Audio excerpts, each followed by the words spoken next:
Thank you. Thank you. So let me say, and I love you back. And I love you back. So let me say, my heart is full today.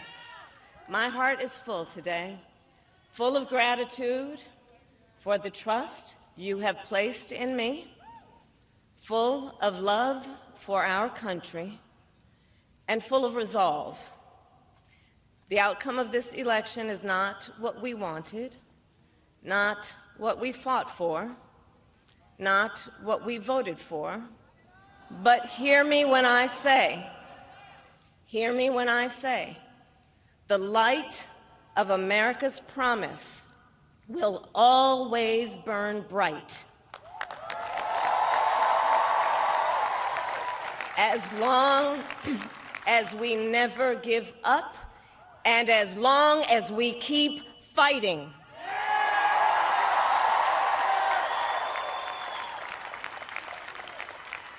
To my beloved Doug and our family, I love you so very much. To President Biden and Dr. Biden, thank you for your faith and support. To Governor Walz and the Walz family, I know your service to our nation will continue. And to my extraordinary team, to the volunteers who gave so much of themselves, to the poll workers and the local election officials, I thank you all. Look, I am so proud of the race we ran, and the way we ran it, over the 107 days of this campaign. We have been intentional about building community and building coalitions, bringing people together from every walk of life and background, united by love of country with enthusiasm and joy in our fight for America's future. And we did it with the knowledge that we all have so much more in common than what separates us. All people, a fight for the ideals at the heart of our nation, the ideals that reflect America at our best. That is a fight I will never give up. I will never give up the fight to protect our schools and our streets from gun violence. And America, we will justice, and for the sacred idea that every one of us, no matter who we are or where we start out, has certain fundamental rights and freedoms that must be respected and upheld.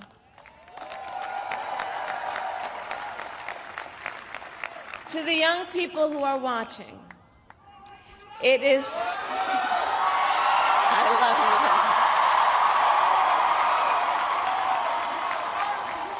you. To the young people who are watching, it is okay to feel sad and disappointed, but please know it's going to be okay. On the campaign, I would often say, when we fight, we win. But here's the thing. Sometimes the fight takes a while.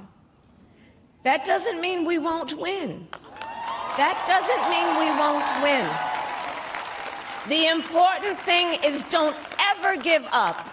Don't ever stop trying to make the world a better place. You have power. And don't you ever listen when anyone tells you something is impossible because it has never been done before.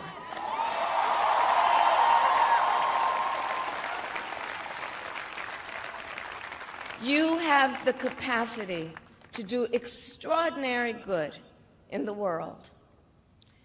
And so to everyone who is watching, do not despair.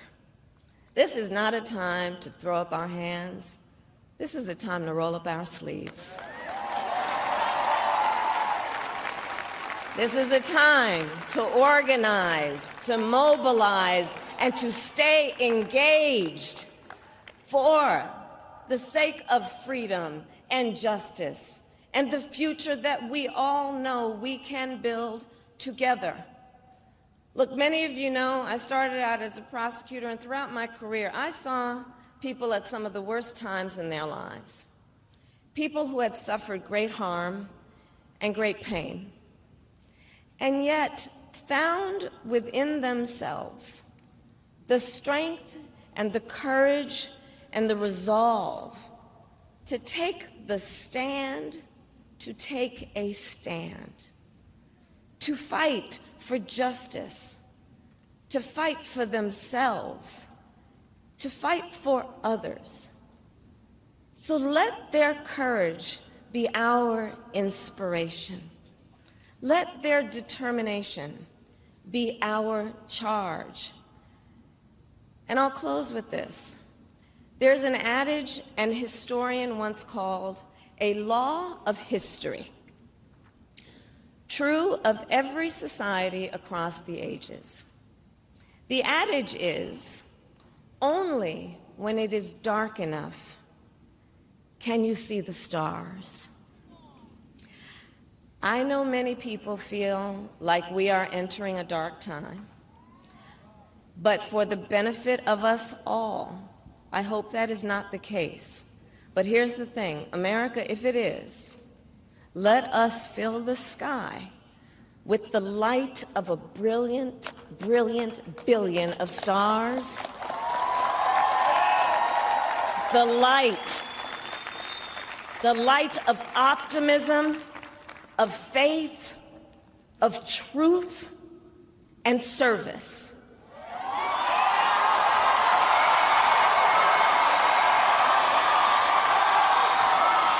HU.